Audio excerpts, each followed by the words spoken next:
Good evening, everybody. Welcome to another Darwin College lecture on the theme of song. Our speaker tonight is Professor Matthew Gordley.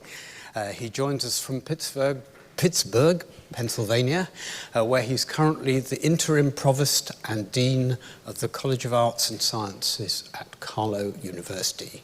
There he's a professor of theology, having earned his PhD from the University of Notre Dame in Indiana and studied at Princeton before that. He's a scholar, as I'm sure you all know, of Christianity and Judaism in antiquity, who has been researching and writing on the influence and impact of ancient song for more than 2 decades. His work on early Christian and Jewish psalms and hymns seeks to situate these poetic compositions within their ancient historic and cultural contexts so that they may be more fully appreciated by readers today.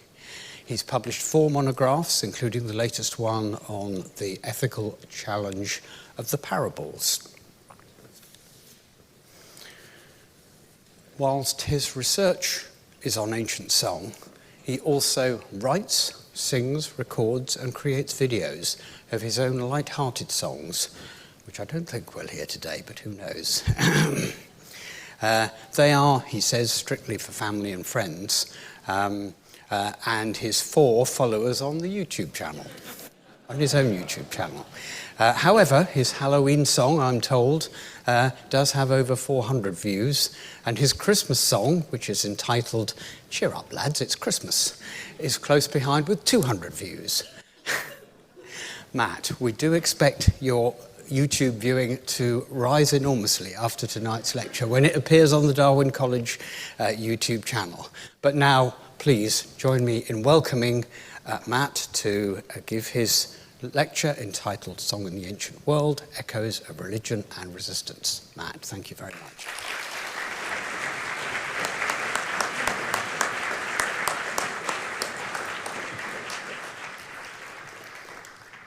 Thank you very much for the warm introduction, and I should correct the numbers. I have 7 followers on YouTube now, on my musical channel.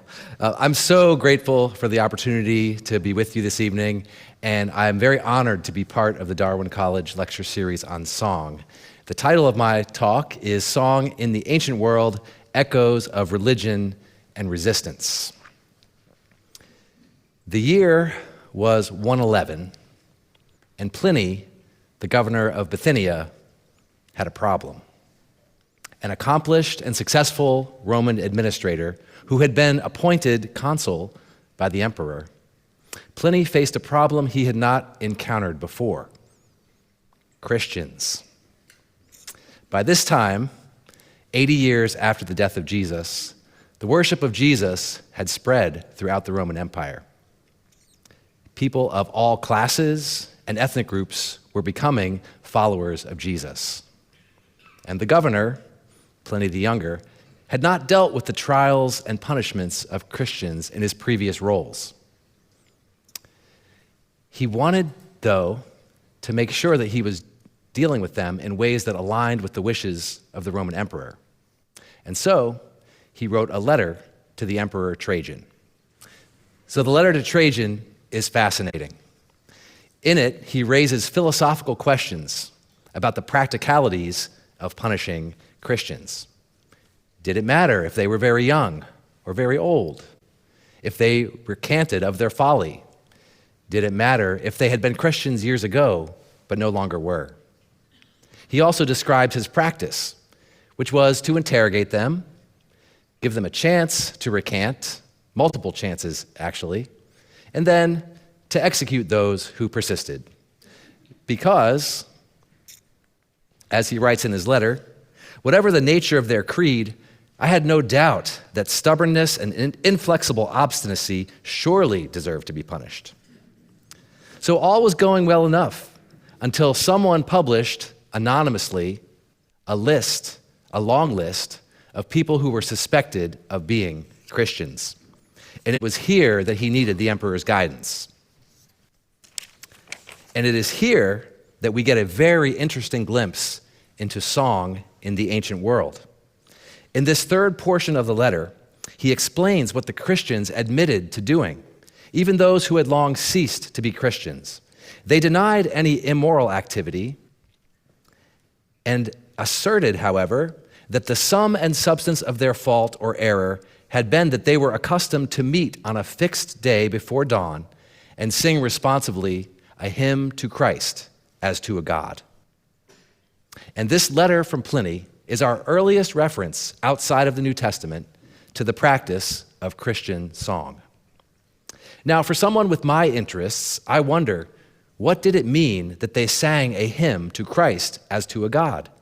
What was so problematic about honoring Christ in this way?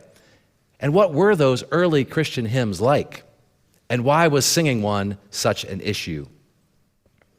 Well, it turns out the Bithynian Christians could save their lives simply by worshiping the emperor's image and the statues of the gods, offering prayers, wine, and incense, and cursing Christ. So this really was just a matter of reorienting religious priorities. Maybe. The end of Pliny's letter gives us another insight. He writes, "The contagion of this superstition has spread not only to the cities, but also to the villages and farms. But it seems possible to check and cure it. It is certainly quite clear that the temples, which had been almost deserted, have begun to be frequented, that the established religious rites, long neglected, are being resumed, and that from everywhere sacrificial animals are coming, for which until now very few purchasers could be found. Hence, it is easy to imagine what a multitude of people can be reformed if an opportunity for repentance is afforded." And with this, we see two things. First, well, he was wrong. The contagion of this superstition was not ultimately checked. He underestimated the strength of the Christian beliefs in the minds and hearts of those who had become followers. Was there something in the power of their communal song that enabled this belief to endure? Second, we glimpse the interconnected nature of religion and religious practice with other areas of life. For the city, the deserted temples meant neglect of ancient rites, and worse, the neglect of an entire economic industry of animals for sacrifices, priests and priestesses for rites, festivals and pilgrims and worshipers, all supporting the local economy and ensuring plenty of tax revenue for the emperor. So here we must leave Pliny, who died shortly after receiving the reply from the emperor. But I hope the stage is set for us to consider some really interesting questions in our time together. What do songs and hymns do? What did songs and hymns do for the audiences that engaged in them, the communities that preserved them, and the inhabitants of a particular time and place that embraced them? Of all the types of song that have existed in the world, the hymn is a uniquely powerful one in that it draws the attention of the singer and the audience to the realm of the divine. So in our time together, I'd like to explore song in the ancient world with you by thinking about what hymns do and looking at examples from the ancient world to give us some insight. And just to give you my conclusions right up front, I'll suggest that hymns, while they may serve to offer praise to a deity, actually do much, much more for the human audience. Hymns play a role in what we might call communal formation. Through their images, ideas, and ways of remembering past events, they reinforce a particular way of seeing the world and a particular way of being in the world. They help individuals to see themselves as part of something larger. They paint a vision of ultimate reality. And through their affective impact, they engage the emotions as well as the mind, creating a powerful tool for shaping a community's perception of itself and what it values. These ideas can also serve as a means of resisting other ways of viewing the world, as we will see. So this evening we will consider the power of hymns to engage the mind, to engage the emotions, to offer a vision of reality, to evoke older traditions for a new day, the power of hymns to invite a way of being in the world. So we'll begin our evening of song in ancient Egypt. And there, in the city of Memphis, Egypt's first capital, there developed a rich tradition of worship in praise of the goddess Isis. Now, before we look at an Isis hymn, I'd like you to know a few things about this tradition. First, the cult of Isis is what is called a mystery cult in antiquity, in that its rituals and practices were kept secret by the initiates.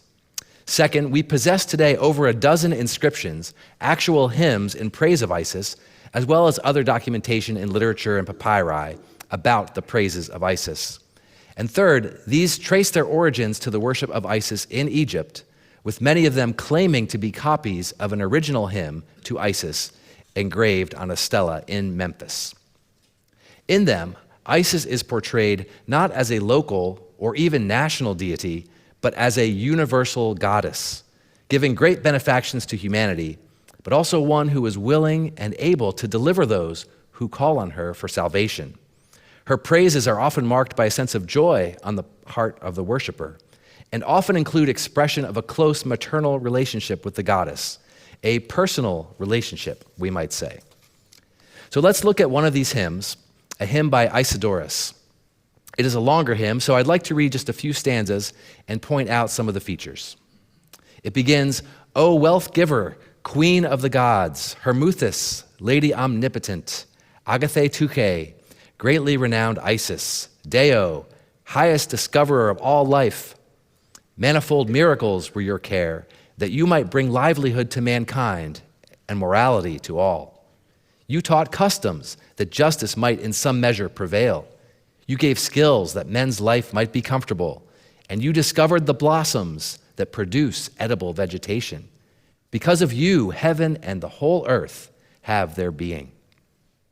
In the first stanza, we see features typical of ancient hymns, the names of the god and the gifts of the god to humanity. And here we can see that Isis has a few pretty nice titles: Queen of the Gods, Discoverer of all life, and she's given quite a few good gifts as well, giving humans their livelihood, introducing morality, securing justice, discovering agriculture. Oh, and because of Isis, heaven and earth have their being. Moving from there, the hymn recounts more of the gifts, traits, and deeds of Isis. We'll pick up at line 26, where Isidorus states his intention to never stop singing her praises. "Mighty One, I shall not cease to sing of your great power. Deathless Savior, many named, mightiest Isis, saving from war cities and all their citizens, men, their wives, possessions, and children." At least he included wives before possessions, if not children. "As many as are bound fast in prison, in the power of death, as many as are in pain through long, anguished, sleepless nights, all who are wanderers in a foreign land, and as many as sail on the great sea in winter, when men may be destroyed and their ships wrecked and sunk. All these are saved if they pray that you be present to help. Hear my prayers, O one whose name has great power. Prove yourself merciful to me and free me from all distress." So this hymn ends with another feature that's typical of ancient hymns, the request, in this case, to receive mercy and be freed from distress. Other surviving Isis hymns are similar in their themes and in their praises of Isis. So these offer us a glimpse into how a hymn paints a vision of ultimate reality in which the Egyptian goddess Isis is associated with the highest praise among the ancient gods. But she is not only a distant goddess like other gods, but a personal one who can rescue those in danger. And interestingly, this is one person's praise, but with it, it offers instruction, inspiration, and insight for others who may be in similar need of the goddess's saving powers. There is almost an implicit theology behind this hymn. The fact that she is called by many names means that local deities may actually be instantiations of Isis as well. This is one feature that made it possible for Isis worship to exist alongside and even support worship of local deities, especially once one realizes that they were really ultimately worshiping Isis herself. So we may think here that we have come in touch with ancient Egyptian cultic practices, and we might have. But what is fascinating is that most of these surviving texts are not found in Egypt at all, but rather are found throughout the Hellenistic and Roman world, and date from about 100 BCE to the 2nd century CE. This paints an entirely different picture for us. Worship of Isis has traveled across time and space to reach the Greeks and Romans. These hymns thus provide a fascinating example of how earlier traditions from another culture can be adapted and embraced in a totally new context. Two examples show us just how widely this tradition was embraced throughout the ancient world. The oldest surviving novel from the Roman world is Apuleius' 2nd century novel, The Golden Ass. The Golden Ass, if you know it, is mostly a comedic travelogue about the protagonist, Lucius, who is fascinated with magic and accidentally turns himself into a donkey. The cure for this is simply to eat roses. But before he can find roses, he's kidnapped and is taken on a horrific journey where he is horribly mistreated. As a donkey, he overhears many interesting stories from his captors and sees many quite raunchy scenes, which we learn about in the book in great detail. In the end, though, he is desperate to be delivered from this miserable state. And who is it that rescues him? None other than Isis herself. After he pleads and begs for help, Isis reveals herself to Lucius in a dream. And in the novel, she reveals herself in line with what the hymnic tradition also includes, that she is the universal goddess, but also one who delivers all who call on her. And so here's the text of her self-revelation to Lucius. She says, "I am nature, the universal mother, mistress of all the elements, primordial child of time, sovereign of all things spiritual, queen of the dead, queen also of the immortals, the single manifestation of all gods and goddesses that are." And skipping to the end, "Some know me as Juno, some as Bellana of the battles, others as Hecate. And the Egyptians, who excel in ancient learning and worship me with ceremonies proper to my godhead, call me by my true name, namely Queen Isis." So Isis helpfully tells him to go to the priest of Isis, who would be leading a procession the next day, where they are, of course, singing hymns. And the priest will give him a garland of roses that he can eat and be restored. After this moment of revelation and restoration, Lucius then devotes the rest of his life to Isis. In an entirely different vein, the Greek philosopher and biographer Plutarch devotes an entire treatise to Isis and her husband Osiris. In this treatise, also from the 2nd century, he provides an elaborate account of the mysteries of Isis and Osiris based on their Egyptian origins. But his account is not merely descriptive. Instead, he explains and interprets the myths in light of his own philosophical perspective, an understanding that wisdom and divine reason, the divine principle of the Logos, are ultimately what the cult reveals to enlightened followers. So he interprets her powers and abilities from a philosophical perspective. So why would a philosopher like Plutarch devote an entire work to deconstructing the mysterious rites and beliefs, showing they convey philosophical truth? Why would a satirist like Apuleius have to show his folly-prone main character becomes a devotee of Isis? It is because the power of this belief system, which utilized hymns and song as part of their sacred and secret rituals, had captured the imagination of Greeks and Romans alike. So what have we seen from this first glimpse at song in the ancient world? Songs, hymns, and hymn singing played a key part in the worship of Isis, particularly in publicly visible processions. These hymns provide a depiction of Isis as a universal goddess, using the conventions common to ancient hymns.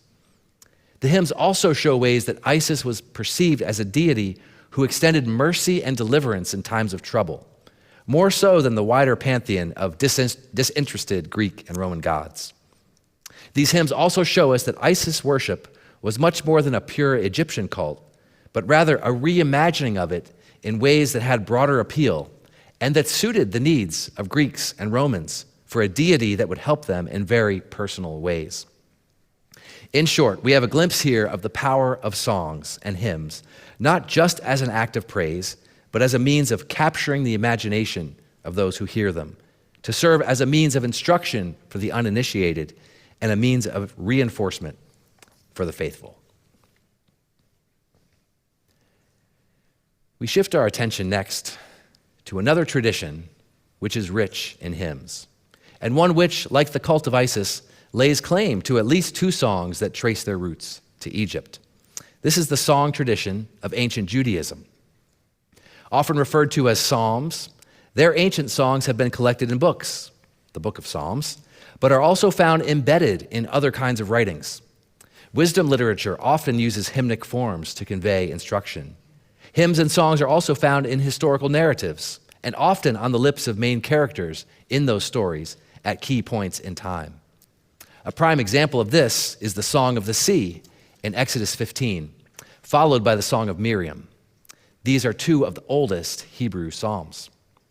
They occur in the Exodus narrative after the Israelites cross the Red Sea on dry land, and Pharaoh's pursuing army is destroyed as the waters flood back in upon them.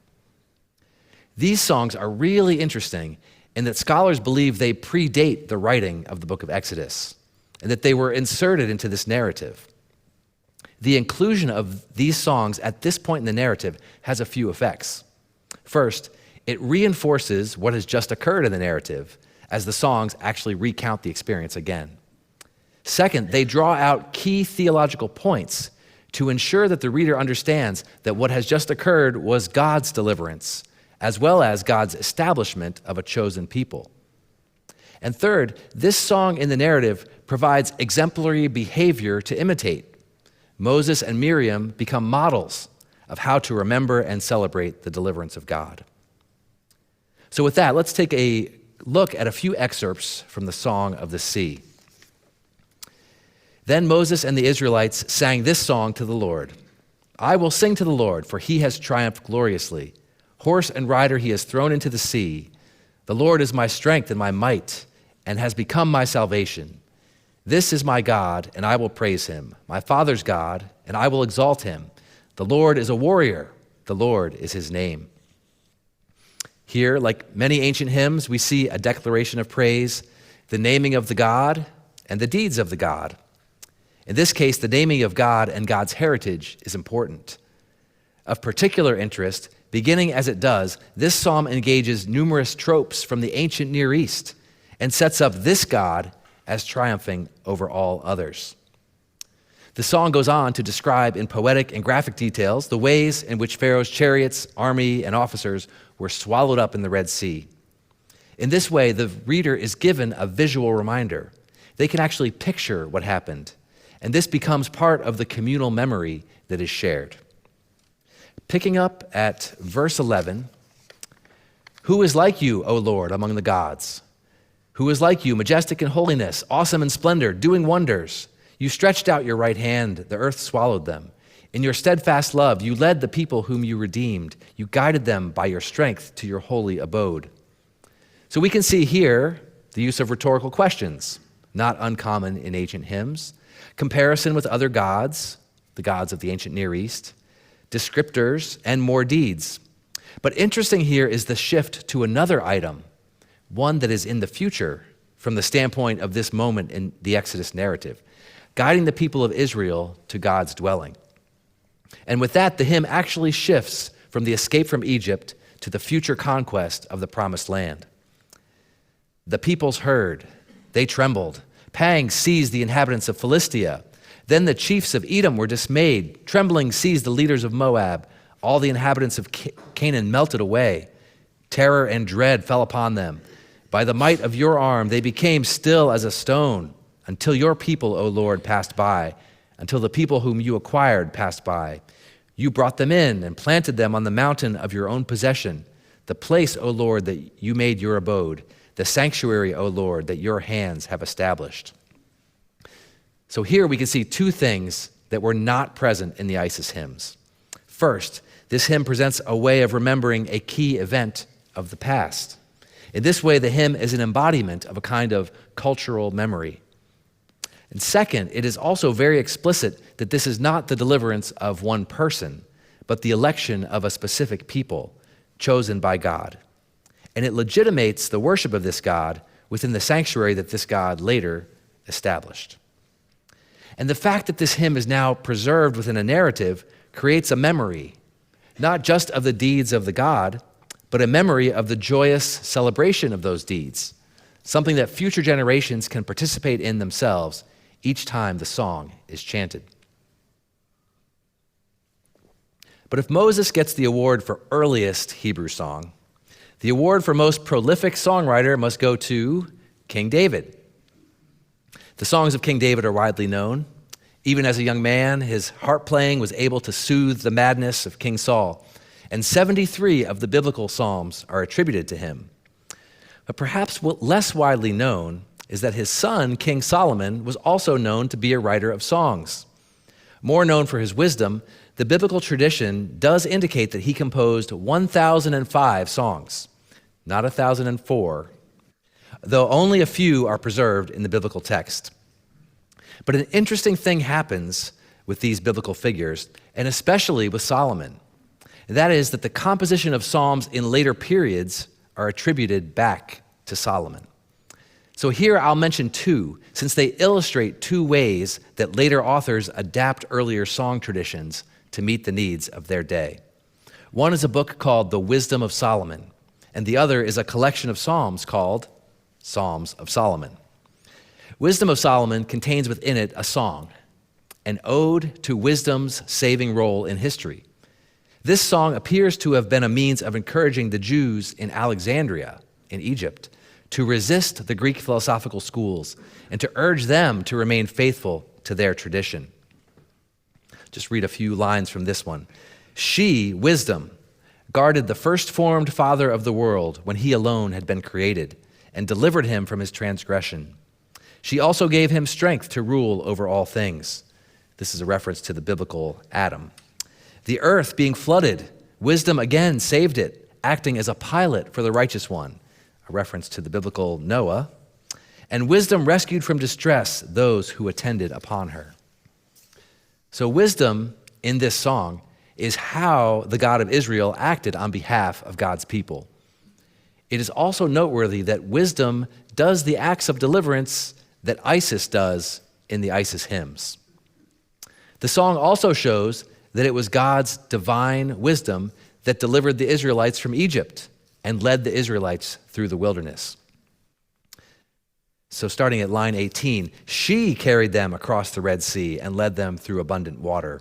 But she drowned their enemies, and from the depths of the abyss she tossed them up. On account of this, the righteous plundered the godly, and they hymned, Lord, your holy name, and praised with one accord your vindicating hand. So this later hymn also remembers the Exodus and the crossing of the Red Sea, and even celebrates the singing that occurred.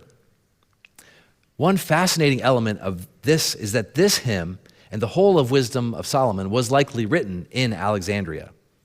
And it seems that a goal of the work was to encourage the Jews who lived there not to abandon their traditional beliefs. In the learned city of Alexandria, one could imagine the temptation to embrace Greek philosophy, for which Alexandria was so renowned, or even to engage in the worship of Isis, rather than the god of their ancestors from the distant land of Judea far away. And while it's too much for us to explore here, on the screen you can see a list of attributes that this song applies to divine wisdom, which in surviving Isis hymns are also applied to Isis. The emphasis on saving power, guiding the righteous, giving wealth, giving glory, causing joy, and receiving praise for benefactions. So in this hymn from Wisdom of Solomon, we see a great example of a song that expresses traditional Jewish beliefs, but in a way that seems to engage directly with current realities facing the community, encouraging its audience to remain faithful to the tradition using popular hymnic forms. I'd like to share with you one other instance of song in the Solomon tradition. It's the Psalms of Solomon, a collection of 18 psalms written in Jerusalem in the 1st century BCE, likely by a group similar to the Pharisees. These psalms tell us a lot about how one group of Jews were seeking to remain faithful to their religion despite being under the oppressive rule of Rome. A major theme of these songs is the idea of remembering, both the idea that God will remember his chosen people, but also that the righteous are obliged to remember God's mercies. And what better way to remember something than to put it in a song? So just a few lines here. The righteous remember the Lord continually with praise and justification, the judgments of the Lord. Happy is the man whose heart is prepared to call on the name of the Lord. When he remembers the name of the Lord, he will be saved. But given the importance of remembering in these psalms, it's noteworthy that they also remember the harsh realities of their present situation. Included within these psalms are some very dramatic depictions of the invasion of Jerusalem in 63 BCE by the Roman general Pompey, including the death and exile that occurred during this historical event. The second psalm in this collection begins, "When the sinner became proud, he struck down fortified walls with a battering ram, and you, God, did not prevent him. Foreign nations went up to your altar. In pride, they trampled it with their sandals." In Psalms of Solomon 8, the reader is faced with another recounting of Pompey's invasion of Jerusalem, with language that is even more intense. "My ear heard distress and the sound of war, the sound of a trumpet announcing slaughter and destructions. The sound of many people is like that of an exceedingly great wind, like a hurricane with mighty fire sweeping through the wilderness. My lower back was crushed from the report. My knees weakened. My heart was afraid. My bones were shaken like flax. He killed their rulers and everyone wise in counsel. He poured out the blood of the inhabitants of Jerusalem like the water of uncleanness. He led away their sons and daughters." This is language that describes a situation of great terror and trauma. And the reader is brought into the experience as the bodily imagery referencing back, knees, heart, and bones is particularly powerful in conveying the emotional impact of this scene of terror and impending destruction. But these psalms do not give the Roman rulers the final word.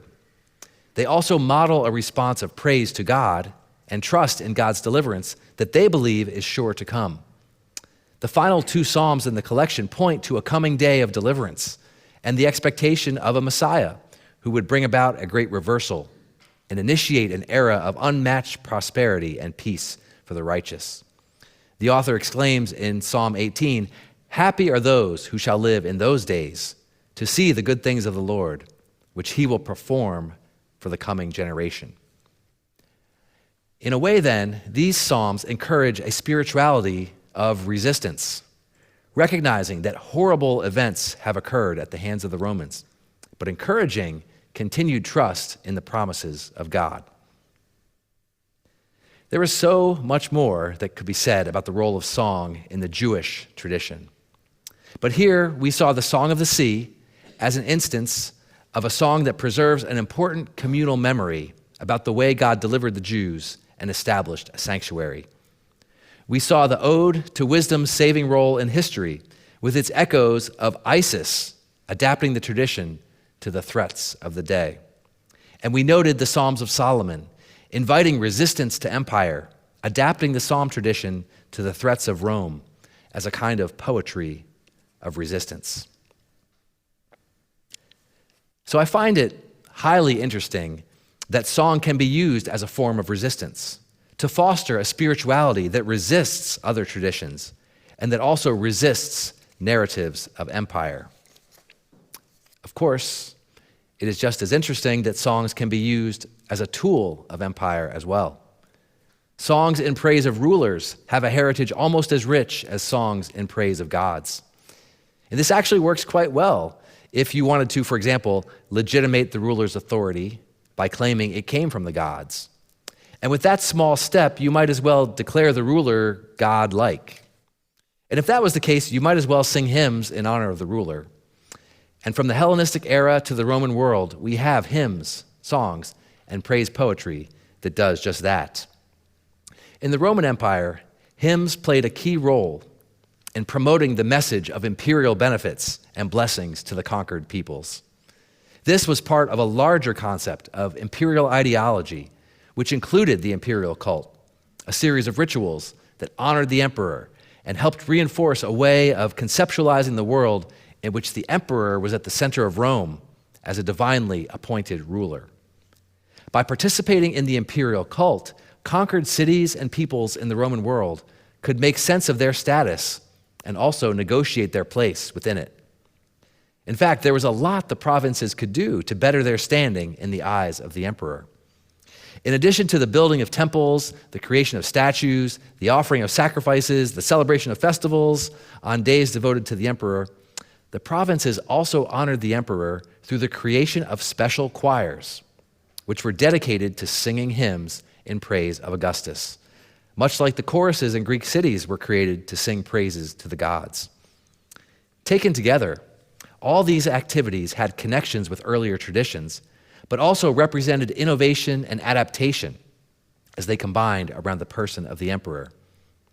Thus, it seems that the entire cultural mechanism that was already in place to praise the gods was now also employed in service of the hymnic praise of Roman emperors. While the specifics of most of these hymns are lost, enough examples remain to give us a glimpse of the nature and scope and contents of these hymns. Horace's odes, for instance, give us a clear picture of the kind of praise that was rendered to Roman rulers. Odes 4:5 extols many of the benefits of the reign of Augustus. It begins, "Offspring of the good gods, and best guardian of the race of Romulus, too long have you been absent. You promised the sacred councils, the council of the fathers, a swift return, so return. Give back your radiance, good leader, to your homeland. When your face shines like springtime on your people, the day passes more joyfully, and the sun is brighter." These opening stanzas are rich with allusions to earlier Latin literature. So in this regard, it strikes chords familiar to an educated Roman audience. These ideas are now applied by Horace directly to Augustus as the new Romulus, who is sprung from the gods to be the guardian of his people. But while Romulus led his people to shores of light, in Horace's poem, Augustus himself is light. The hymn goes on to proclaim that safety, peace, prosperity, virtue, and the rule of law are among the blessings that Augustus has bestowed. Of particular interest in this ode is a vivid picture at the end, where the rural farmer includes the worship of Augustus within the traditional worship practices. It reads,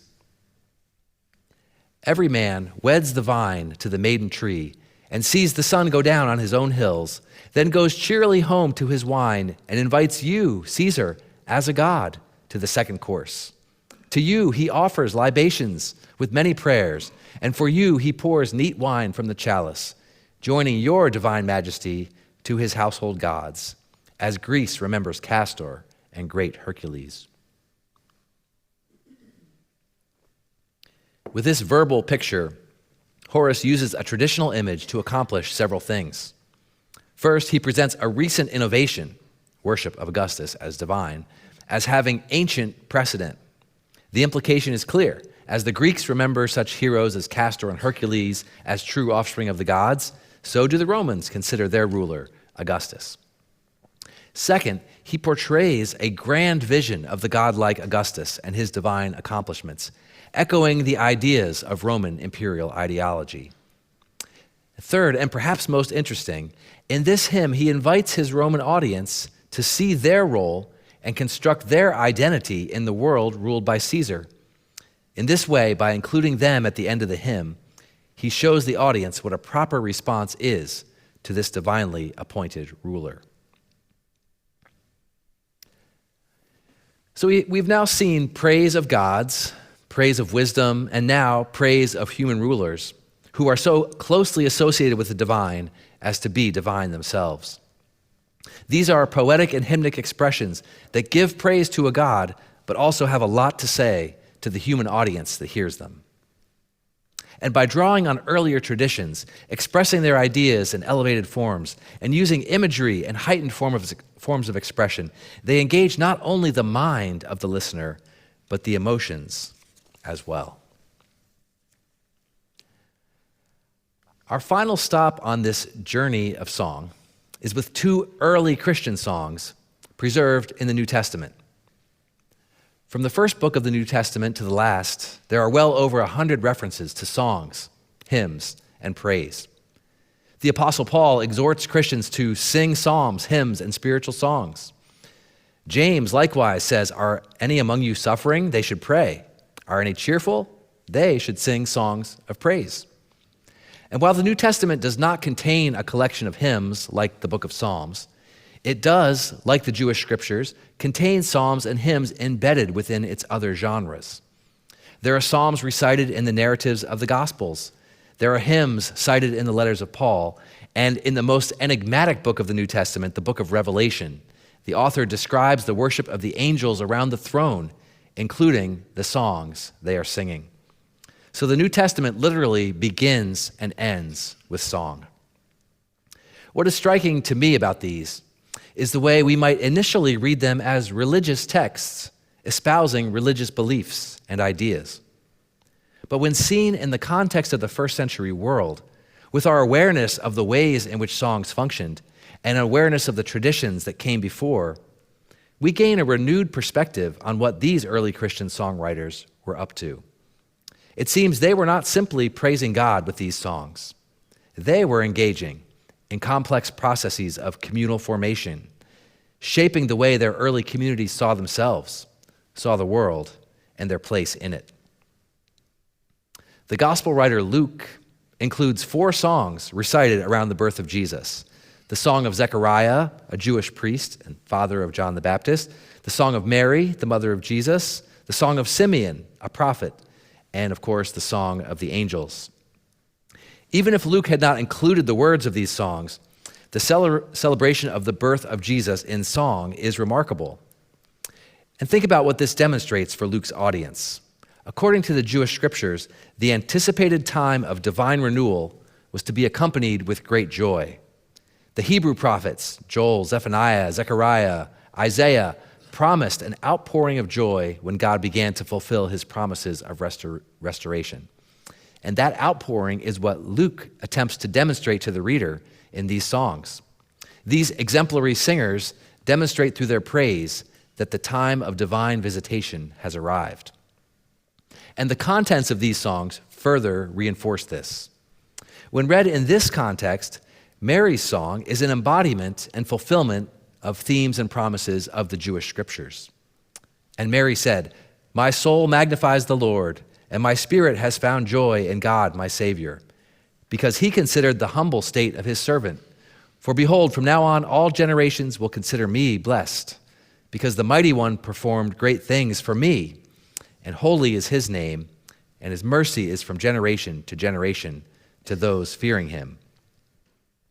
So this sounds like much of the song we have encountered already.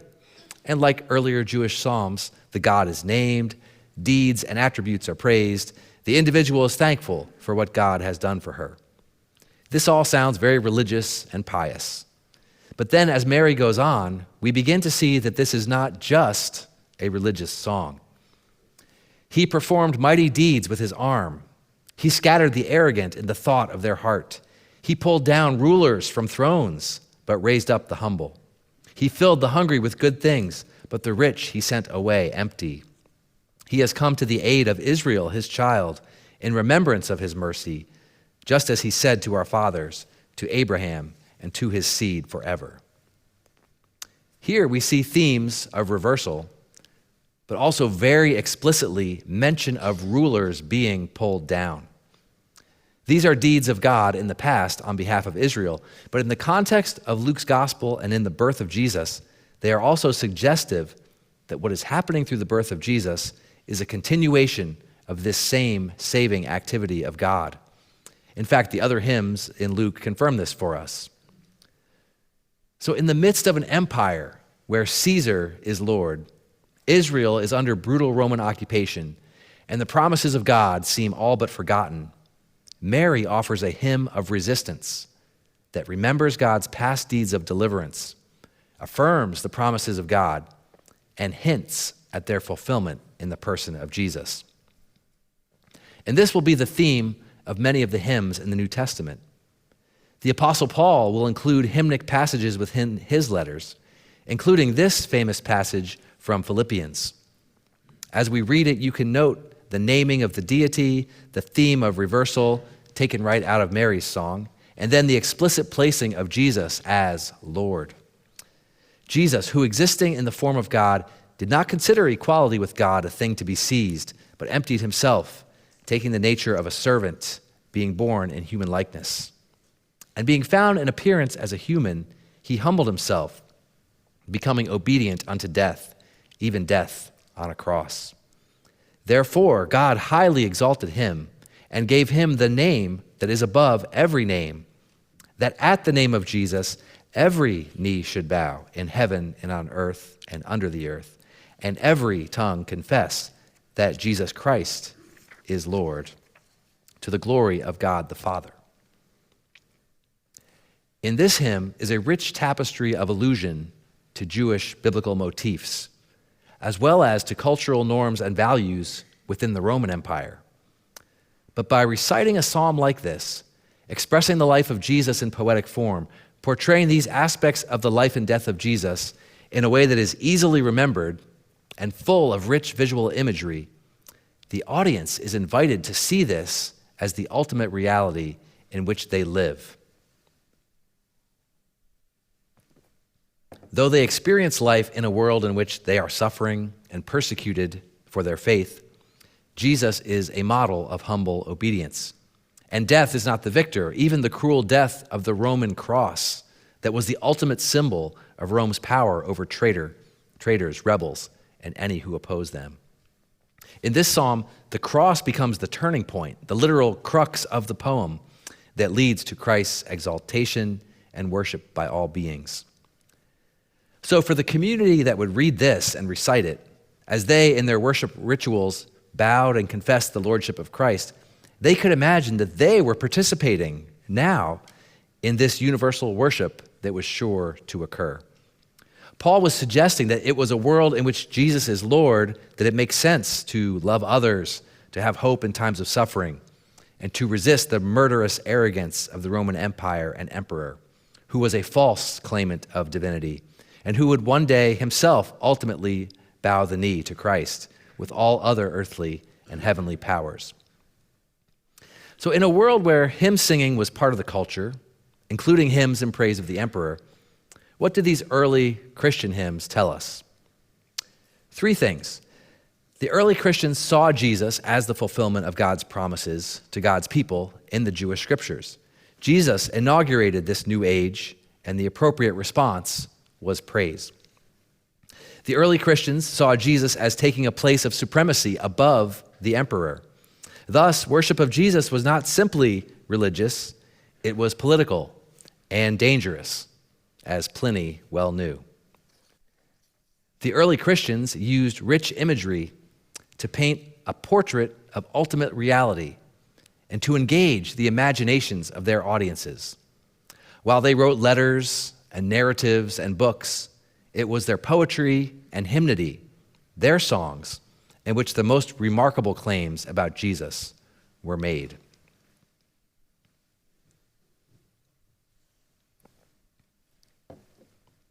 So as we've reached the end of this playlist of some greatest hits from the ancient world, it might be helpful to end back in our own world. And what struck me in preparing this talk is that some of these songs from the ancient world remain firmly situated there. No one sings the praises of the Roman emperor today, but others are songs that are still played today, particularly those preserved in scriptural traditions, the Psalms in the Jewish scriptures, the hymns in the New Testament, and others. So when I, as a Christian, read a psalm today or recite the Song of Mary, the Magnificat, I do so not as the early Christians did, but with 2,000 years of theological reflection and doctrinal and historical development behind me. And without in any way judging that historical or doctrinal development, that's a different conversation, it is probably fair to say that religious traditions often encourage us to hear one particular note or one particular melody in these ancient songs, the correct note or the key note. But as we have seen, these ancient songs are rich with allusions, themselves echoing earlier traditions, as well as painting in new ways a verbal picture of reality. With that understanding in mind, how interesting it could be to attune our ears to hear not just the dominant notes that our religious traditions have pulled out for us, but to see if we could appreciate the harmonies, the counter melodies, and even some of the discordant notes that these ancient poets and songwriters have crafted. To hear the echoes not only of religion, but also of resistance. There are indeed many forces and currents in our world today that we should resist. So I got for Christmas Bono's memoir, Bono of U2. And in it, he writes about the power of hymns in his own life. He writes, when you hear these huge hymns, you can survive any loss. You can take any amount of blows. You can march forward in your life against all adversity. And he talks about his soul having a desperate need to be stirred. And just weeks ago, you have music legend Bruce Springsteen writing a song of remembrance, a song of resistance called The Streets of Minneapolis. So perhaps our love of songs, ancient and new, can engage our minds and emotions and inspire us to fully inhabit our present reality with creativity and with courage. Thank you.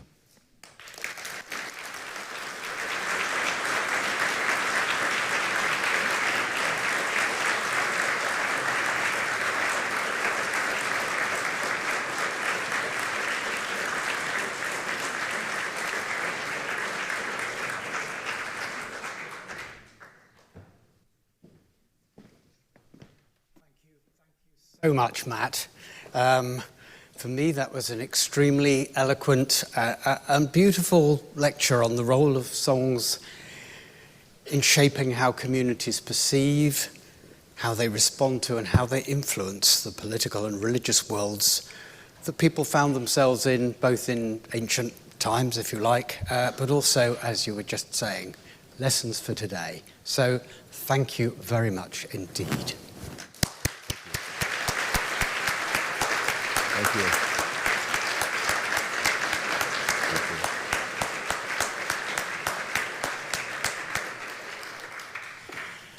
Please do come back next week. We have Carola Darwin's lecture on hearing her voice, women musicians in Vienna, 1900.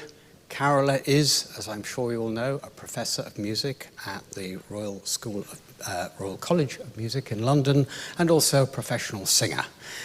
And of course, a member of the Darwin family, after whom our college is named. I look forward to seeing you all then. Thank you very much.